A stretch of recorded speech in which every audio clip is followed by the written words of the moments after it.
మన తెలంగాణలో మొట్టమొదటి ఫ్యాక్టరీ అవుట్లెట్ మన ముకుంద జ్యువెలర్స్ లో లైట్ వెయిట్ ఆభరణాలు కలెక్షన్స్ ఎన్నెన్నో అన్ని జ్యువెలరీస్ పై VA కేవలం 2 to 12% మాత్రమే. విచ్చేయండి ముకుంద జ్యువెలర్స్. దసరా పండుగను పురస్కరించుకొని రాష్ట్ర వ్యాప్తంగా కనకదుర్గమ్మ ఆలయాలకు భక్తులు పోటెత్తారు. ఉదయం నుంచే దేవాలయాల్లో ప్రత్యేక పూజలు నిర్వహించారు. శమీ పూజల్లో పాల్గొన్నారు. ఆయుధ వాహన పూజలతో భక్తి భావాన్ని చాటుకున్నారు. రాష్ట్రంలోని అతిపెద్ద పండుగ విజయదశమిని ప్రజలు ఘనంగా జరుపుకున్నారు. జూబ్లీహిల్స్ పెద్దమ్మ తల్లి దేవాలయం వద్ద భక్తుల రద్దీ నెలకొంది.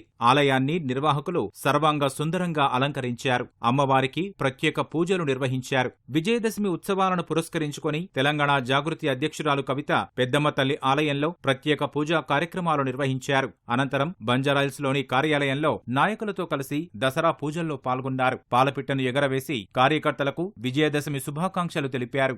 దేవీ శరన్నవరాత్రి ఉత్సవాలు విజయదశమి సందర్భంగా ఏడుపాయల ఆలయానికి భక్తులు తరలివచ్చారు. రాజగోపురంలో రాజరాజేశ్వరి రూపంలో అమ్మవారు భక్తులకు దర్శనమిచ్చారు. మంజీరా వరద ఉధృతి కొనసాగుతున్న నేపథ్యంలో రాజగోపురంలో భక్తులకు అమ్మవారి దర్శనాన్ని కల్పించారు. జగిత్యాల జిల్లా మెట్పల్లి అయ్యప్ప ఆలయంలో దసరా వేడుకల్లో కోరుట్ల ఎమ్మెల్యే డాక్టర్ కల్వకుంట్ల సంజయ్, మాజీ ఎమ్మెల్యే విద్యాసాగర్ రావు కలిసి జమ్మి చెట్టుకు శమీ పూజ, ఆయుధ పూజ నిర్వహించారు. కరీంనగర్లోని మహాశక్తి ఆలయంలో కేంద్ర మంత్రి బండి సంజయ్ శమీ పూజ నిర్వహించి అనంతరం ప్రత్యేక పూజల్లో పాల్గొన్నారు. రామడుగు మండలం విదిరలో భారీ సంఖ్యలో భక్తులు చేరుకొని వెంకటేశ్వర స్వామి ఉత్సవమూర్తుల శోభాయాత్ర నిర్వహించారు. ఒగ్గుడోలు కళాకారులు, పోతరాజుల విన్యాసాలు, డప్పు చప్పుళ్లతో గ్రామమంతా శోభాయాత్రతో మారుమోగింది. శమీ పూజ అనంతరం జమ్మి ఆకుల కోసం యువకులు పోటీ పడ్డారు.